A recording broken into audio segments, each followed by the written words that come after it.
ಎಷ್ಟು ದಿನ ಬಿಎಂಟಿಸಿ ಬಸ್ನಲ್ಲಿ ಸಂಚಾರ ಮಾಡ್ತಿದ್ದ ಪ್ರಯಾಣಿಕರು, ಚಾಲಕರು, ನಿರ್ವಾಹಕರ ಮೇಲೆ ಹಲ್ಲೆ ಮಾಡ್ತಿದ್ರು. ಸುಮ್ಮನೆ ಕಿರಿಕ್ ತೆಗೀತಿದ್ದ ಪ್ರಕರಣಗಳು ಬೆಳಕಿಗೆ ಬರ್ತಿತ್ತು.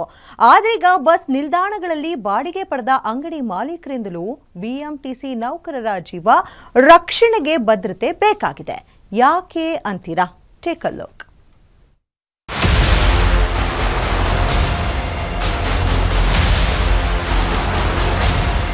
ಇತ್ತೀಚಿನ ದಿನಗಳಲ್ಲೇ ಬೆಳಗಾದ್ರೆ ಸಾಕು ಬಿಎಂಟಿಸಿ ಒಂದಲ್ಲ ಒಂದು ವಿಚಾರದಲ್ಲಿ ಸುದ್ದಿಯಲ್ಲೇ ಇರ್ತಾನೇ ಇದೆ.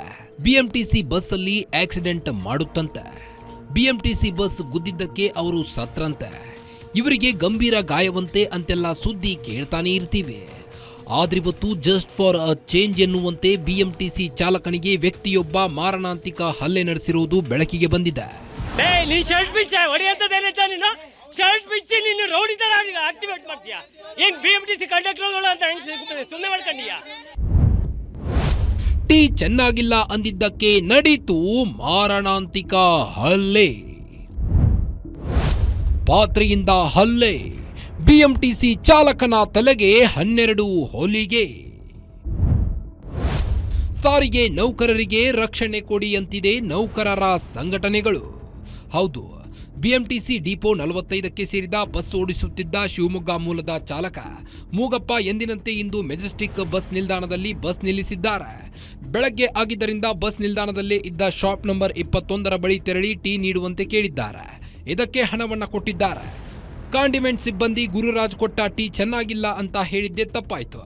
ಇದರಿಂದ ಕೋಪಗೊಂಡ ಕಾಂಡಿಮೆಂಟ್ ಸಿಬ್ಬಂದಿ ಗುರುರಾಜ್ ಟೀ ಮಾಡುವ ಪಾತ್ರೆಯಿಂದ ಚಾಲಕನ ತಲೆಗೆ ಮಾರಣಾಂತಿಕ ಹಲ್ಲೆ ನಡೆಸಿದ್ದಾನೆ.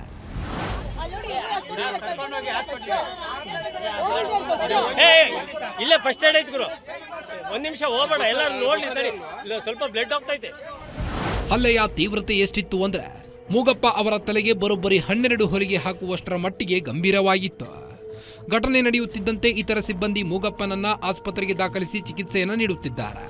ಬಳಿಕ ಉಪ್ಪಾರಪೇಟೆ ಪೊಲೀಸ್ ಠಾಣೆಗೆ ಬಂದು ದೂರು ದಾಖಲು ಮಾಡಿದ್ದು, ಈ ದೂರಿನ ಅನ್ವಯ ಕಾಂಡಿಮೆಂಟ್ ಸಿಬ್ಬಂದಿ ಗುರುರಾಜ್ ವಿರುದ್ಧ ಎಫ್ಐಆರ್ ದಾಖಲಿಸಿ ವಶಕ್ಕೆ ಪಡೆದುಕೊಂಡಿದ್ದಾರೆ.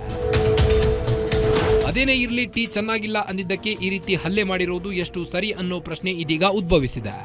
ನಮಗೆ ರಕ್ಷಣೆ ಇಲ್ಲ, ಭದ್ರತೆ ಕೊಡಿ ಅಂತ ಪದೇ ಪದೇ ಕೇಳ್ತಿದ್ದ ಸಿಬ್ಬಂದಿ ಇದೀಗ ಕೆಲಸ ಮಾಡಬೇಕಂದ್ರೆ 10 ಬಾರಿ ಯೋಚನೆ ಮಾಡೋ ಸ್ಥಿತಿ ಬಂದಾಗಿದೆ. ಉಲ್ಲಾಸ್ ಕಿರುವಾಸೆ, ಗ್ಯಾರಂಟಿ ನ್ಯೂಸ್, ಬೆಂಗಳೂರು.